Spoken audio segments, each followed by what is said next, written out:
तेज होकर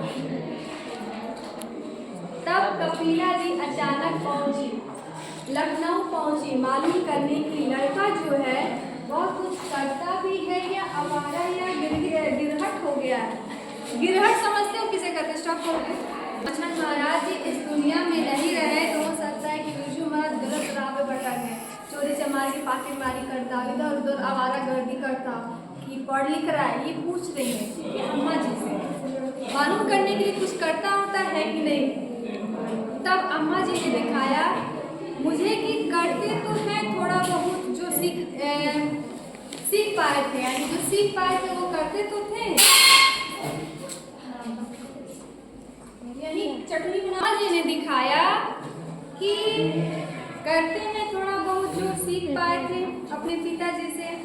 तब कपिला जी मुझे संगीत भारती यानी जो पहले हिंदुस्तानी म्यूजिक डांस एकेडमी था वही संगीत भारती हो गया था। ये अंडरलाइन जरूर करना, ये क्वेश्चन एनी हाउ पूछता एज ए ऑब्जेक्टिव फॉर्म में कि पहले क्या नाम था फिर उसका नाम क्यों चेंज हुआ। ठीक है, तो यानी कि कपिला जी बिरजू महाराज को अपने साथ ले गए। ठीक है, कहाँ ले गए? संगीत भारती में ले गए, जो कि उस पहले नाम क्या था? हिंदुस्तानी म्यूजिक डांस अकादमी।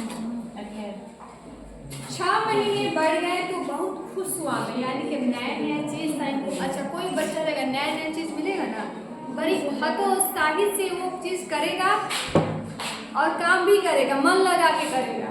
इनका भी 6 महीने को उत्साह भरे थे और सीख रहे थे। उस समय 250 रुपये मिलते थे, यानी इनके साथ उन्हें जो काम मिला था 250 रुपये इनको मिलते थे। और रहता था दरियागंज में एक दूध छत्ती थी, जैन साहब का मकान था। कोई जैन साहब होंगे जिनका मकान था दूध छत्ती के, दूध समझ में उसी में मैं रहता था। अम्मा जी को यह दुख कि जैनियों का मकान है, लड़के को प्याज खाने को नहीं मिल रहा है। तू गला सुन रहा है। तो आगे बढ़ते हैं कि 6 महीने बढ़ गए तो बहुत खुश हुआ मैं। उस समय 250 रुपये मिलते थे और रहता था दरियागंज में एक दूध छत्ती थी, जैन साहब का मकान था। अम्मा जी को यह दुख कि जैनियों का मकान है, लड़के को प्याज खाने को नहीं मिल रहा, यानी जैन लोग प्याज लहसुन नहीं खाते, इसलिए वो डर था कि प्याज नहीं मिलेगा। माँ की चिंता थी।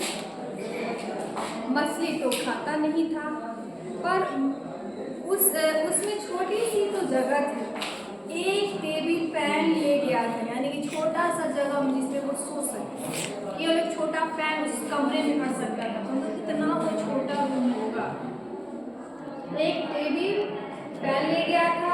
दरियागंज से 5 या 9 नंबर बस पकड़ता था, कभी व्हीकल पर तो कभी मॉडर्न सिनेमा के पास उतरता था, यानी कि जहाँ वो दरियागंज में रहते थे और वहाँ से संगीत भारती को जाते, कैसे जाते थे ये स्टेप बता रहे कि कहाँ वो बस से उतरते थे, कितनी पैदल चलते थे, उसके बारे में जिक्र बता रहे। तू करता था वह स्कूल या रिवोली के पास तो 1 महीने तक मैं रास्ता भी भूल जाता था, यानी किसी को भी लखनऊ बड़ा जगह है, भूल जाएगा ये गली, बहुत बड़े बड़े गली होंगे, इधर उधर का रहा होगा और एक सेम से बना तो कोई भी मिस्टेक हो जाएगा, समझने में कुछ टाइम लगता है।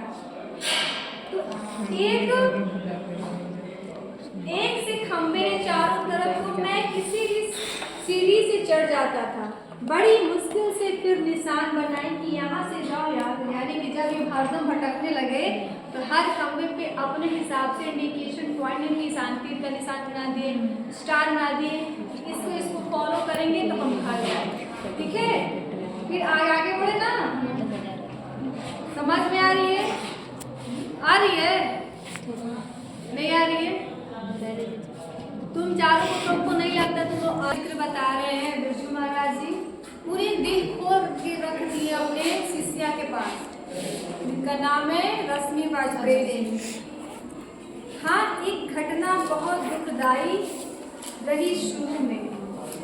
बाबूजी की मृत्यु के समय, जब बाबूजी की मृत्यु हुई थी उस समय की बात एक बता रहे हैं रश्मि वाजपेयी जी को। बिल्कुल पैसा नहीं था घर 10वां किया जा सके, जो कि मैंने पहले बताया था बाबू। हाँ, अब उसका जिक्र वो बता रहा है कि बिल्कुल पैसा नहीं था घर में कि उनका 10वां किया जा सके, यानी कि क्रियाक्रम स्टार्ट के लिए इनके पास पैसे नहीं थे। ठीक है, आज डिटेल फॉर्म में बताएंगे। 10 दिन के अंदर सोची मैंने 2 प्रोग्राम किए।